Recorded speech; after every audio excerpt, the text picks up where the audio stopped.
Olá pessoal, vamos fazer alguns exercícios aí da lista. O primeiro ele pede para fazer o seguinte: demonstre que no plano existem infinitas retas.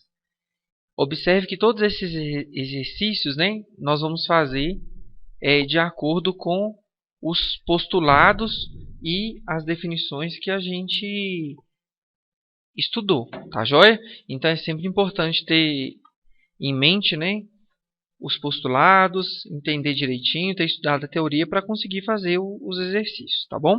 Então, olha só. O primeiro deles é isso, então. Demonstre que no plano existem infinitas retas. O que acontece? Todos esses exercícios de demonstração, né, a gente tem que ir criando o exercício, na verdade, criando a resolução. Né? Então, eu imagino que eu tenho um plano alfa qualquer aqui. Então, eu vou chamar esse plano de plano alfa. Correto? Então, demonstra que nesse plano alfa existem infinitas retas. Então, tem que demonstrar que tem infinitas retas nesse plano. Então, olha só. Primeira coisa, então, a gente vai considerar esse plano alfa. Então, a gente coloca lá.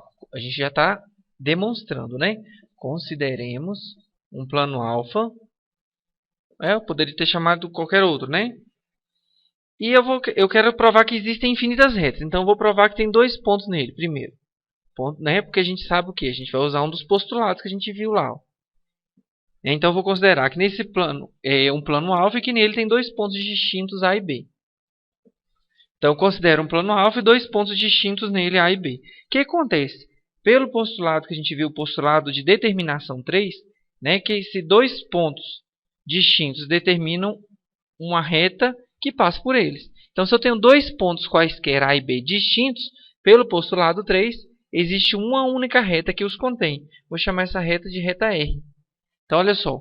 Eu considerei um plano alfa e nele eu supus que tinham dois pontos distintos e denominei de A e B. Só que agora eu começo a usar os resultados que a gente conhece. Então, ó, pelo postulado 3, né, que é o postulado de determinação, posso identificar aqui como postulado 3, mas é importante para vocês saber quem é o postulado 3. Né? Então, o postulado 3 é o que fala o seguinte: dois pontos distintos determinam uma única reta que os contém. Tá joia? Então, pelo postulado 3, vai existir, né, existe uma reta R, que eu chamei de R ali, né? Uma reta R, é uma única reta R, na verdade, né? Que contém os pontos A e B. Tá joia? Então, beleza. Provei que existe a reta R. Só que agora eu vou usar outro resultado. Olha só. Eu tenho que o ponto A, né? Olha, o ponto A pertence a alfa. Né? O ponto A pertence à reta R. Só que o ponto A também está no plano alfa. Então, o ponto A pertence ao plano alfa. Eu tenho que o ponto B pertence a alfa, correto? O A e o B, tanto A quanto o ponto B pertence a alfa. E a reta R, que é a reta determinada pelos pontos A e B, né, que pela notação que a gente viu é a reta AB, o que acontece? Eu tenho que A pertence a alfa e B pertence a alfa, e tem que a reta é determinada pelos pontos A e B. Então, por outro postulado que a gente viu, que é o postulado de inclusão, que é pelo postulado 5, então, pelo postulado 5, o que o postulado 5 fala? Que se eu tenho dois pontos distintos numa reta pertencentes a um plano, então a reta obrigatoriamente vai estar contida naquele plano. Então, pelo postulado 5, a reta R está contida no plano alfa. Então, provei que a reta R está contida no plano alfa. Então, o que eu fiz até agora é criar dois pontos nesse plano que eu considerei. Provei que por esses dois pontos serem distintos, determina uma única reta R. E, né, única reta R. E que essa reta R está contida no plano alfa, beleza? Agora, olha só, vou considerar um outro ponto nesse plano. Né, seja um ponto C nesse plano alfa. Né, ó, seja C pertencente ao plano alfa. Da mesma análise que a gente fez, né, pelo mesmo postulado de determinação, o A e o ponto C também vão determinar uma única reta que passa por eles, pelo ponto A e C. Vou chamar essa reta de S. E o ponto B e C da mesma forma. Vai determinar uma única reta que passa pelo ponto B e pelo ponto C, que eu vou chamar essa reta de T.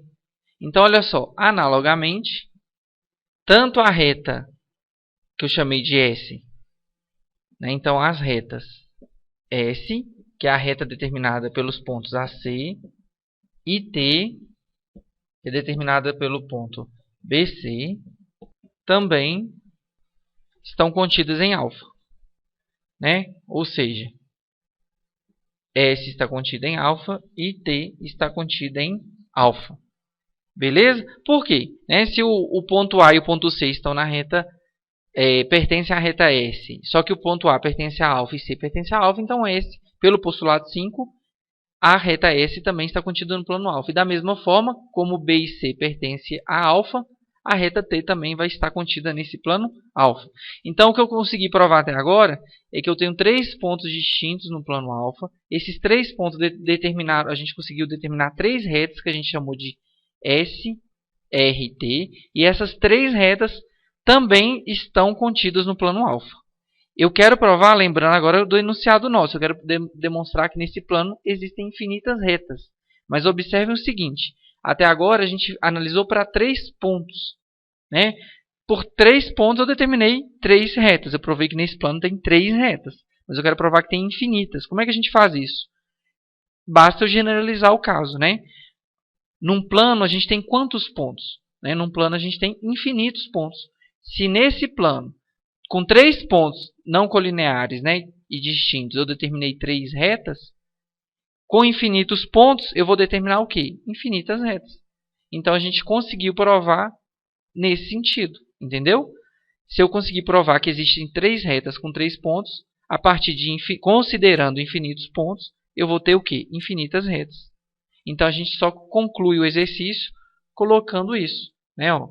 E como, num plano, existem, né, há infinitos pontos, podemos assim construir nesse plano alfa, né, infinitas o quê? Retas. Beleza? Aí a gente acaba a nossa demonstração, provando que num plano alfa existem infinitas retas.